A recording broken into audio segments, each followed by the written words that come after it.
Bonsoir et bienvenue sur BFM Grand Lille. Merci d'être avec nous pour notre émission spéciale municipale Lille Politique, tous les jeudis de 18h30 à 19h. Et ce soir, nous recevons Julien Poix. Bonsoir. Bonsoir. Vous êtes la tête de liste de la France Insoumise pour ces élections municipales ici à Lille. Dans la vie, vous êtes professeur d'histoire au collège de Saint-Amand-les-Eaux.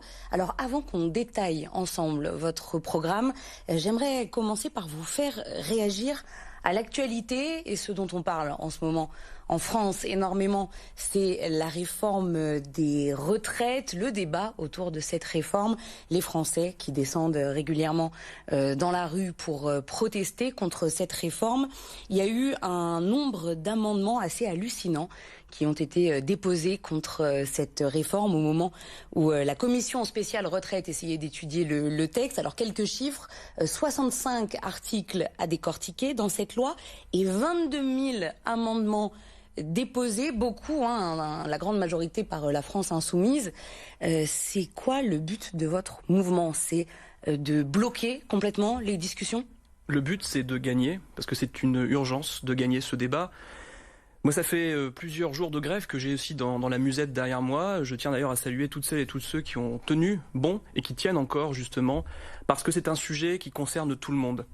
Le gouvernement de M. Macron essaie de faire croire qu'il n'y a pas de solution que de travailler plus longtemps. Or, il en existe. Les députés de la France Insoumise, Adrien Quatennens, Hugo Bernalicis, proposent. Ils s'opposent, mais ils proposent. Et nous proposons des solutions, un contre-projet justement pour financer cette retraite à 60 ans et pour tout le monde. Deux solutions simples. Déjà, une mesure de justice. Faire l'égalité femmes-hommes dans le monde du travail, qu'elles soient payées au même niveau, elles cotiseront aussi comme les hommes au même niveau. Deuxième solution, c'est d'augmenter les salaires. Si on augmente les salaires de 1%, ça fait rentrer des milliards dans les caisses. Donc des solutions, nous en avons, et nous continuons à les proposer au sein de l'Assemblée nationale et à être présents dans toutes les mobilisations, et Dieu sait si on en a fait déjà pour l'instant pas mal, et on continuera encore à être présents. Et c'est un combat que nous mènerons jusqu'au bout avec les syndicats, avec toutes les forces, avec les avocats qui se mobilisent, tous les corps de métier. Monsieur Macron a réussi une chose formidable, c'est qu'il a mis contre lui tous les corps de métier, un ensemble de métiers qui n'avaient jamais manifesté ensemble. Et ça, c'est une chose qu'on peut lui reconnaître, c'est d'avoir unifié le peuple justement. Et moi, j'interpelle aussi, on a un gouvernement qui va aussi dans la violence et dans la guerre civile. Les représentants locaux... La guerre civile. Je pense quand on voit ces images de violence, de gens éborgnés, de gens qui perdent une main en manifestant, des enfants qui se font asperger de gaz lacrymogène, je trouve qu'on a une politique du pire qui s'installe en France. Et donc je demande aussi aux candidats locaux, vous savez qu'au municipal il y en a ici, Madame Spielbout à Lille, de condamner ces actes justement de débordement, ces actes qui sont contraires aux libertés collectives et républicaines. Normalement en France il y a un droit souverain, c'est de pouvoir manifester librement et en sécurité. Et actuellement, on n'est pas dans ce cadre-là, si vous voulez, apaisé. Et la majorité dont vous parlez, toujours sur ce débat autour de la réforme des retraites, elle vous accuse, vous, votre mouvement, en tout cas, de blocage antidémocratique. Ce qui est quand même un petit peu fort quand on sait que votre mouvement, il fait de la défense de la démocratie son fer de lance. Qu'est-ce que vous répondez? Mais écoutez, nous souhaitons la 6e République. La 6e République, il va falloir que En Marche s'y habitue. C'est un débat. Vous êtes en train de bloquer un débat parlementaire. C'est par la proposition que nous faisons aussi que nous avançons. Nous avons un contre-projet d'une 40aine de pages, nous avons des idées, nous avons des propositions, et c'est sur la table. Et en fait, nous avons des solutions, sauf qu'actuellement, vous avez une majorité qui est une majorité un peu de Playmobil, qui lève le bras en cadence pour voter, et qui ne veut pas débattre, qui ne veut pas discuter, qui n'accepte même pas, au bout de plus de 2 mois de grève, de recevoir des syndicats pour discuter. Donc nous utilisons toutes les armes légales à notre disposition pour pouvoir créer ce débat, pour pouvoir aussi permettre au mouvement social d'être toujours là, pour faire pression sur le gouvernement. Maintenant, je pense qu'il est temps. En 95, vous savez, le gouvernement de M. Juppé avait quand même remis les gens autour de la table. Et ben moi, j'en appelle aussi à la raison. Il faut maintenant trouver une solution et les propositions sont là, je vous l'ai dit. Augmenter les salaires et l'égalité salariale femmes-hommes. Voilà 2 propositions positives pour sortir par le haut de ce débat qui dure dure maintenant depuis le mois de décembre. En parlant de l'emploi, il y a des chiffres qui sont tombés au mois de janvier, des chiffres qui parlent d'une baisse du chômage au niveau national, des chiffres qui sont très bons. Ici, chez nous, dans la région, une baisse record. On est la région où la baisse est la plus forte au niveau national. Il n'y a pas un effet Macron que vous aimeriez reconnaître, même du bout des lèvres ? Moi, je pense surtout qu'il y a une illusion terrible, parce que derrière cette soi-disant baisse du chômage, on a un océan de précarité qui s'ouvre face à nous. Je tiens à le rappeler quand même, 70% des nouveaux contrats sont des CDD qui sont signés. Un océan de précarité. Je travaille au quotidien avec des AVS, AESH, des assistantes de vie scolaire qui interviennent pour aider justement les élèves dans les classes, voilà, pour les encadrer et les aider. Ces personnes, voyez-vous, elles n'ont aucune formation. Elles sont payées 500 ou 600 euros par mois, et elles sont dans la précarité totale. Elles sont obligées de se former elles-mêmes, et Monsieur Macron, Monsieur Blanquer n'offre aucun statut solide à ces personnes. Voilà le monde de Monsieur Macron, de Madame Spielbout, de tous ces gens qui viennent vous présenter du rêve. C'est en fait derrière le cauchemar de la précarité, et ça c'est un cauchemar que nous combattons. Nous voulons des titularisations pour ces précaires, nous voulons de l'emploi local et durable, et d'ailleurs on parle de statistiques locales, mais il faut tout de même rappeler que le chômage à Lille est de 19%, 5 points de plus par rapport à 2012, et le chômage des ouvriers à Lille est très fort, 33% des ouvriers lillois sont au chômage. C'est énorme, c'est plus que la moyenne nationale ou régionale. Et là c'est le bilan aussi de la majorité sortante qui n'a pas assez diversifié le tissu économique, qui a tertiarisé, qui a fait venir beaucoup de bureaux, et qui a pensé qu'en construisant du bureau, magiquement, on allait faire pousser des emplois. Mais ça ne marche pas. Nous proposons, avec la liste décidée pour Lille, soutenue par la France Insoumise, des emplois durables, des emplois locaux, et de déployer dans les quartiers de Lille 5 pôles productifs destinés à créer l'emploi de demain, mais on en parlera si vous voulez juste après. Bien sûr, on va détailler votre programme. J'aimerais vous faire réagir à une dernière actualité que vous avez peut-être suivie, cette agression très violente à Dunkerque en marge du bal du Chat Noir. Un jeune pompier volontaire qui n'était pas en service ce soir-là et qui s'est fait lyncher par une bande en essayant de s'interposer dans une bagarre. Il y a des jeunes qui ont été interpellés, 6 en tout, 4 d'entre eux ont été mis en examen pour tentative d'homicide. Et là où je veux en venir, c'est qu'ils ont pu être interpellés grâce aux images de vidéosurveillance. Qu'est-ce que vous pensez de l'usage de la vidéosurveillance ? Là, c'est un cas qui cache la forêt, en fait, finalement, puisque déjà, je voudrais saluer ce pompier, ce soldat du feu, et lui envoyer mes meilleurs sentiments, souhaiter un prompt rétablissement, à lui et à sa famille aussi, toutes mes pensées. Je visitais il y a peu une caserne justement à Fives avec Jean-Luc Mélenchon, Adrien Quatennens. C'est le travail qu'ils font au quotidien avec des moyens qui sont de plus en plus réduits, avec des missions qui sont de plus en plus élargies parce que d'autres services publics sont reniés et sont fermés. C'est vraiment une bravoure du quotidien et il faut les saluer. Les caméras de vidéosurveillance. Sur la vidéosurveillance, je pense que ce n'est pas une solution qui permet d'élucider les délits ou les crimes. En fait, moi, je suis pour l'humain. L'humain d'abord, l'humain au contact. Et donc, c'est pour ça que dans cette situation-là, dans concrètement la ville, je propose à Lille de redéployer un poste de police municipale par quartier, d'organiser des patrouilles mixtes aussi, police nationale, police municipale, et de travailler sur le lien de confiance pour détecter justement en amont tous les problèmes qu'il pourrait y avoir. Vous savez, il faut s'inspirer de ce qui marche. En Belgique, il y a aussi ce qu'on appelle des visites domiciliaires. Par exemple, une personne s'installe dans un quartier, elle reçoit la visite d'un élu, d'un policier qui lui apporte les documents qui ont rapport avec le quartier, mais qui aussi lui donne un contact et qui repasse régulièrement. Il faut instaurer un lien de confiance, renouer un lien de confiance pour désamorcer les situations de conflit et avant qu'on en arrive à ces extrémités que l'on regrette bien sûr. Donc la confiance, c'est votre solution à l'insécurité à Lille ? La police de la proximité, la police de la confiance, la police du quotidien, c'est ça que nous voulons.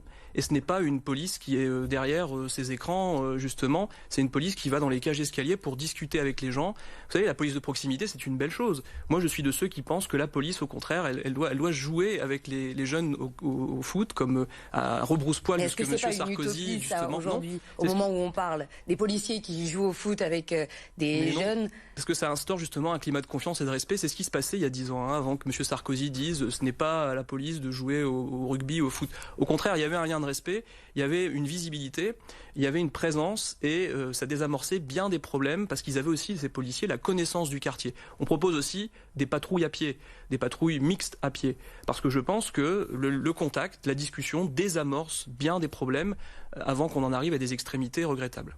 Alors votre programme, justement, on a commencé à en parler, entrons un peu dans le détail si vous le voulez bien. On a un peu de mal à le décortiquer ce programme, mais c'est parce qu'il est en train d'être construit. Vous en appelez en fait aux citoyens et vous leur demandez un peu quelles sont leurs doléances. C'est comme ça que vous construisez votre programme, comment ça marche ? Alors le collectif Décider pour Lille, il est soutenu par la France Insoumise, mais il est composé à 50% de gens qui n'ont jamais fait de politique.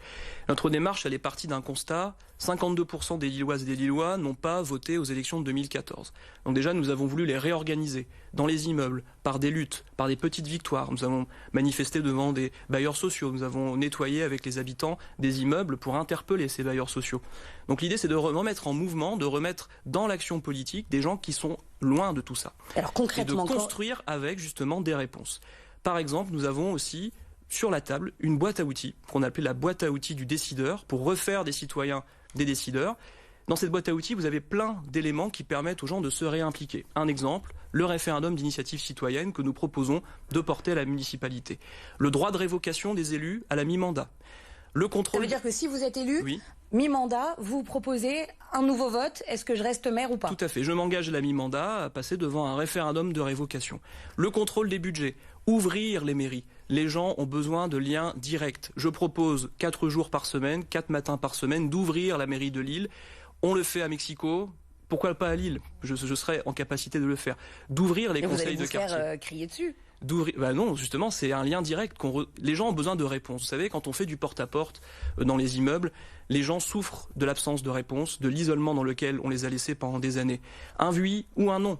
Les gens sont capables d'entendre qu'on n'a pas la solution immédiate à leurs problèmes, mais actuellement, ils appellent, le téléphone sonne dans le vide, ils ont le mur du silence face à eux, et ça, c'est inacceptable. Et donc nous recréerons du lien direct. Je m'installerai dans la mairie de Lille, avec mes adjoints, avec les services techniques municipaux. 4 jours par semaine. 4 matins par semaine, de 6h à 10h, pour recevoir sans rendez-vous les citoyens lillois. J'organiserai aussi mensuellement dans chaque quartier de Lille des marches diagnostiques avec les citoyens, avec les services techniques, pour évaluer tous les problèmes qu'il y aurait dans l'espace public, dans les immeubles. C'est important, justement, qu'un élu soit sur le terrain, un élu soit visible et puisse rendre des comptes en direct aux habitants. Alors, ce que vous proposez de faire monter en politique, entre guillemets, des gens qui n'en ont jamais fait, c'est un peu ce que proposait le président Macron. Et vous êtes le premier à dire que ça ne marche pas. Sauf que M. Macron poursuit la politique des notables. Quand vous regardez la liste de Mme Spielbout, par exemple, à Lille, c'est la liste de la vengeance, la liste de la revanche, des socialistes, des gens de droite éconduits. Bref, c'est le bal des tristounets, si vous voulez. Moi, je propose plutôt une liste qui va sur l'espoir et la solidarité. Je ne suis pas sur la vengeance ou la revanche. L'espoir de faire de Lille, enfin, une ville de la solidarité et de l'égalité. Il y a une fracture sociale entre les quartiers de Lille. Je vous l'ai dit, 33% des ouvriers lillois sont au chômage. Il y a une ville d'un côté de la fête municipale et il y a une ville de quartier qui souffre avec l'absence de services publics, avec des logements qui se dégradent justement. Et ça, le logement sera aussi le cœur de notre bataille. C'est votre priorité, le logement à Lille ? C'est la porte d'entrée, sans jeu de mots, sur toute une série de problèmes. Alors qu'est-ce qu'on fait ? Le logement, eh bien déjà, il y a un gros problème, c'est que vous avez 8000 logements vides à Lille. 8000 logements vides, 3000 personnes à la rue. C'est indigne. Il faut donc ouvrir, réquisitionner ces logements et ces bâtiments qui appartiennent parfois à la mairie et au département, les remettre en état par les services techniques municipaux et les mettre à disposition des gens qui sont dans la rue. 3000 personnes. Réquisitionner, ouvrir, mettre en état et surtout construire des logements qui sont adaptés aux besoins des Lilloises et des Lillois. Actuellement, 66% des logements qui ont été construits à Lille sont des logements privés. Eh bien moi je dis qu'il faut cesser la construction de logements privés qui entraînent la spéculation. 70% des Lilloises et des Lillois peuvent prétendre à un logement social. Donc dans les futures opérations immobilières que je m'engage à construire sur l'île, eh bien il faudra réserver 70% de logements sociaux de tout type. Voilà des mesures qui font qu'on va adapter le logement social aux besoins. Il faudra aussi construire des logements sociaux plus grands, des T4, des T5, et lutter aussi contre l'habitat indigne dans le logement privé. Actuellement à Lille, vous n'avez que 18 personnes qui luttent contre l'habitat indigne. Il faut tripler ces effectifs, il faut renforcer les brigades de contrôle des logements indignes et il faut forcer les propriétaires à faire les travaux, même si la mairie doit les suppléer. Alors Julien Pau, à construire des logements, il y a un endroit où il y a de la place à Lille, la friche Saint-Sauveur. Et vous voulez, à cet endroit, zéro construction. Et oui, zéro construction sur Saint-Sauveur avec une gestion en coopérative citoyenne comme à Dijon. Ce serait la première fois qu'une ville de la taille de Lille vous privez d'un gestion. endroit où vous pourriez construire beaucoup de logements. 14 mètres carrés d'espace vert par habitant à Lille, 9 mètres carrés si on enlève les cimetières. Donc du logement, mais en gardant des espaces verts. Vous savez, pour qu'une ville se porte bien, il lui faut 2 poumons. Il y a la citadelle, et le deuxième poumon, ce sera Saint-Sauveur, 0 construction, gestion en coopérative citoyenne, parce que un espace vide, c'est aussi un plein humain, un plein social, un plein pour se construire. Et sur cette friche Saint-Sauveur, les gens vont se construire en tant que citoyens. On ne va pas remplir encore de béton, on va construire des gens équilibrés, des gens qui vont être bien dans leur ville, bien dans leur tête. Vous savez, alors, quand on se promène à Lille... On trouvera quoi sur la friche Saint-Sauveur quand vous serez maire? Ce sera aux citoyens d'en décider, puisqu'ils vont gérer en coopérative citoyenne. Je pense que vous savez, le temps des élus qui décident de tout, y compris de la couleur des pavés, comme Martine Aubry pouvait le faire dans son bureau, eh bien c'est terminé. Il faut s'appuyer sur le collectif, sur les collectifs. Moi, je ne suis pas le maire question pour un champion, je n'ai pas réponse à tout. Je m'appuierai sur l'expertise citoyenne, sur l'expertise des citoyens. Dans les tiroirs, vous avez plein de dossiers que les citoyens et les associations ont mis des années à écrire. Il suffit de les sortir et de les signer. Je pense par exemple aussi à l'ADAV, Association de droit au vélo, qui a un plan de développement du vélo qui est prêt. Je pense au collectif Faites la Friche, au collectif Parc, qui se bat sur ce parc Saint-Sauveur depuis des années. Donc il faut aussi savoir écouter quand on est maire. Les élus tout-puissants, les sauveurs suprêmes, ceux qui portent le poids de tous les péchés de la ville de Lille sur eux, c'est terminé. Concernant le logement, vous proposez également une mesure forte, interdire Airbnb à Lille ? Tout à fait. Ce n'est pas exceptionnel. D'autres villes essayent de le faire. Los Angeles, New York, Paris, mais ça Berlin. Rapporte. Depuis 5 ans, la mairie de Lille, elle taxe Airbnb. Ça a rapporté l'année dernière 500 000 €. Donc vous êtes prêt à dire cet argent, on n'en veut pas. Mais ça fait perdre beaucoup plus d'argent aux hôteliers et aux commerçants de Lille qu'on ne le croit. Actuellement, vous avez un problème à Lille, c'est que vous avez trop d'hôtels de haut de gamme. On a construit du haut de gamme à n'en plus savoir qu'en faire. Dernière en date, devant Euralille, le SWAM. C'est une erreur stratégique. Les hôteliers, quand vous discutez avec eux, ils ont besoin de quoi? D'hôtels de moyenne gamme, de gamme intermédiaire pour accueillir un tourisme diversifié. Et ça, c'est une erreur. Actuellement, les gens qui n'ont pas les moyens d'aller dans cette offre hôtelière vont dans le Airbnb, ce qui fait que les hôteliers de la gamme intermédiaire ne peuvent plus, justement, survivre. Moi, je veux créer un outil au niveau municipal. C'est un office municipal du commerce, justement, pour aider les commerçants à développer le commerce, leur donner tous les outils juridiques, les aider au niveau de la communication, les former au numérique aussi. C'est un gros problème auquel ils doivent faire face. Et aussi créer un fonds de préemption pour récupérer les cellules commerciales vides. Vous savez, actuellement à Lille, vous avez des fonds de pension qui achètent des rues entières. Par exemple, vous avez un fonds de pension hollandais qui a acheté 12 000 mètres carrés de rez-de-chaussée commerciaux rue de la Monnaie. La ville est devenue un monopoly géant pour les fonds d'investissement. Et ça, il faut qu'un maire dise stop. Et je le ferai via cet outil de l'office municipal du commerce lillois. Mais alors je vous relance sur les finances, sur l'argent. Les sous pour financer toutes vos idées, vous les trouvez où? Eh bien écoutez, l'argent il est là. Par exemple, sur les transports gratuits. Souvent, on me dit comment... Exactement, ça c'est l'une de vos mesures. Transport gratuit, les transports universel, gratuits à tous. Au niveau de la MEL. Et je suis le seul, parce que les autres sont tous des convertis de fraîche date. Et comment on fait? Comment on fait? Il faut trouver 100 millions d'euros. 100 millions d'euros, ça se trouve, les portiques de sécurité que Madame Aubry a voté, c'est 60 millions d'euros. Donc 100 millions d'euros, on les trouve comment? Déjà, il faut déplafonner le versement transport, il faut récupérer l'argent sur d'autres politiques métropolitaines, il faut récupérer la taxe foncière au niveau de la métropole. Bref, vous avez des possibilités. Pour les infrastructures, on souhaite aussi investir dans le tramway. On peut lancer un emprunt populaire. On est dans une période d'effort de guerre. Il faut convertir notre économie, nos habitudes de consommer, nos habitudes d'agir en quelques années face au réchauffement climatique. Eh bien, nous devons mettre en place sur le territoire de Lille et de la métropole un effort de guerre. Donc, en effort de guerre, on lance des emprunts populaires. Donc, je proposerai aussi un emprunt populaire au niveau de la métropole pour financer les nouvelles infrastructures de transport que nous développerons, en particulier le tramway. Julien Poix, quel bilan vous faites des 3 mandats de Martine Aubry à la tête de Lille? Écoutez, moi je pense qu'il est temps de tourner la page et d'écrire un nouveau chapitre. Je vous le dis, ce chapitre, il sera collectif. Lille est peut-être sur une carte du monde, mais la ville est fracturée. Moi, je veux être le maire qui fait apparaître les quartiers de Lille sur la carte de France déjà, qu'on puisse dire « je connais Fives, je connais Lille Sud, je connais Faubourg de Béthune », comme quand on va à Paris, on dit « je connais Ménilmontant, je connais Montmartre ». C'est très bien, mais c'est pas ma question. Eh bien, quel bilan Le bilan, je vous le dis, le bilan de Martine Aubry, c'est le bilan d'une ville fracturée, d'une ville qui est pour quelques-uns et pas pour tous, d'une ville qui continue le nettoyage social des quartiers puisque vous avez une gentrification qui s'accélère à Oisem, à Lille Sud, à Bois-Blanc. Et ça, c'est une ville qui m'inquiète, puisque moi, je veux faire la ville pour tout le monde. Et en particulier, si on veut faire rester les catégories populaires dans la ville, il faut agir sur le logement. Il faut donc empêcher la spéculation immobilière en construisant du logement public. Et il faut aussi créer de l'emploi durable, productif, local, adapté à ces 33% d'ouvriers qui sont au chômage. C'est pour ça que moi, je propose un plan ambitieux, 5 pôles productifs locaux sur l'île, un sur l'éco-construction, un sur le recyclage, un sur l'artisanat et les coopératives. On propose même de lancer une brasserie municipale à l'île Sud de bière. Un pôle du dernier kilomètre pour empêcher que les camions rentrent en ville pour polluer. Et un pôle de l'agriculture urbaine à l'homme, puisque vous avez un lycée agricole qui fonctionne bien, qui est le seul lycée agricole public de la métropole.